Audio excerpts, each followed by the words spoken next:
But what I've seen in Geauga County, and this is partly why I'm standing here tonight, I had somebody in Huntsburg call me up. Somebody knocked on their door from Michigan. They weren't a driller. They were, what we got now is these speculating broker land agents. They were offering them $50 an acre for the bonus, for our gas lease.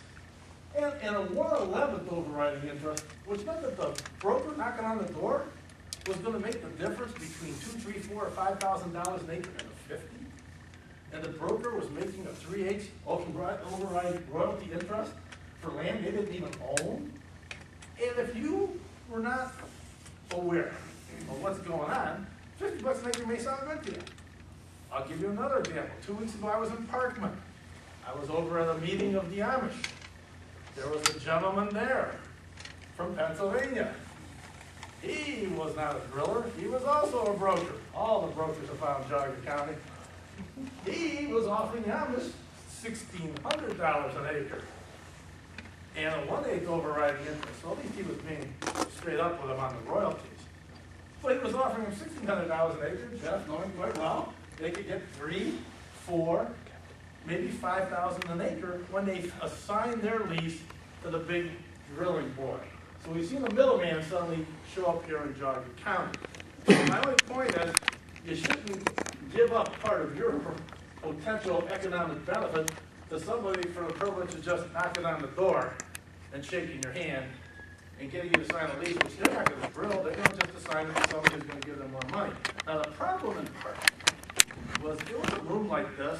There was somebody making a presentation for the broker, and over there was a table. And at that table, they had a computer, which is pretty cute, an Amish area. And they brought their own power generation system. And they had access to the county, all of the records. In fact, now they're telling the Amish to bring a copy of their deed with them when they come to the meeting. And they don't want you to go out that door until you stop at that table and sign that their lease before you even leave the evening. And they're sort of a power approach. You know, you might lose, the train may leave the station if you don't sign up tonight. Of course, you're signing up tonight for less than what you should be getting, to somebody who's strictly just a middleman who is going to flip the thing and make the interim profit.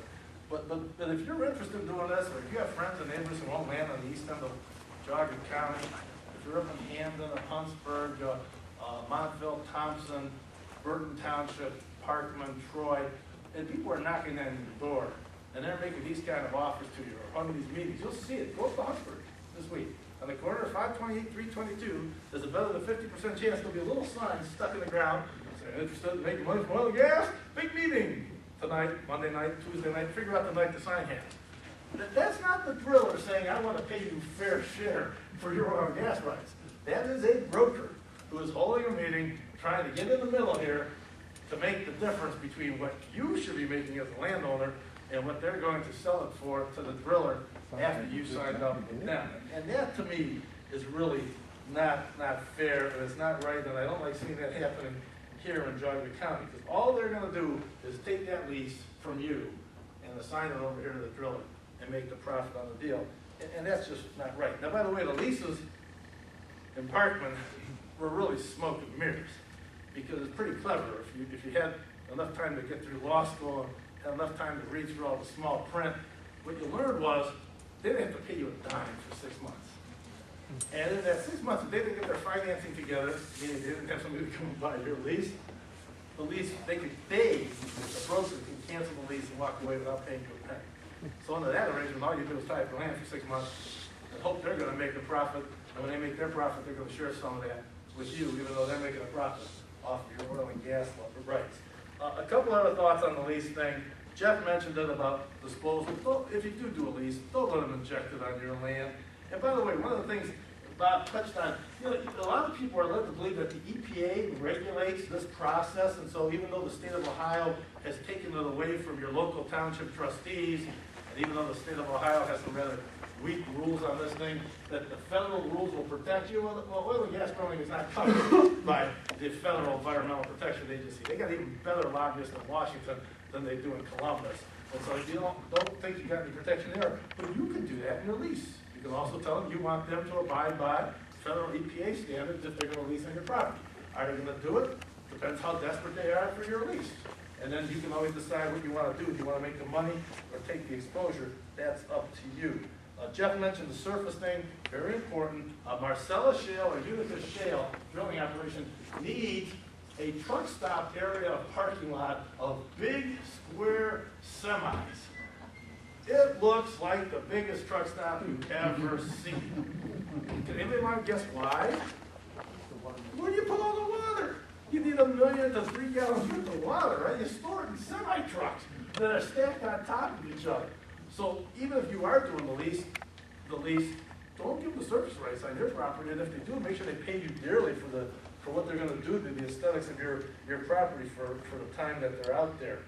By the way, this water issue is a big issue too, and this is a big thing. If somebody knocks on your door, that $50 lease from Michigan had one really more, it was bad that they were ripping the people off, but what was really bad is the lease allowed the driller to use the water rights of the landowner in the drilling for no additional compensation.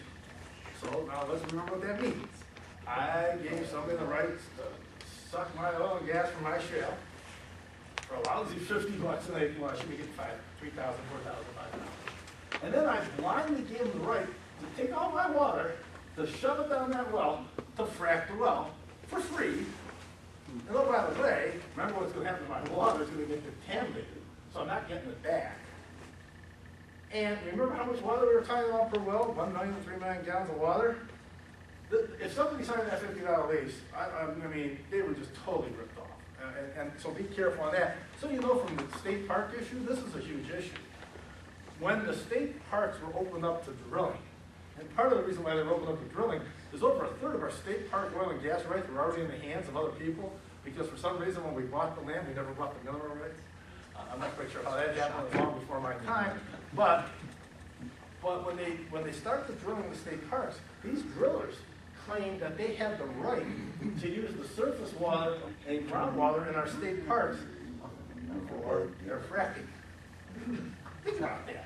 And if you guys go to Salt Fork Lake, you'll find most of it down here somewhere if they're really allowed to use it for fracking. I'm glad to tell you the drillers lost that battle and they can't use our state park water. They got to truck it in. That's the good news. The bad news is remember all those trucks and semis that you got to get water in. Those will be going into a state park near you at some point here in the next year. Where I want to finish with this thing, and this is really my message for tonight. We need Bob. You need to test. You need to protect your water. And you can do that also inside the lease if you're going to be somebody who's leasing.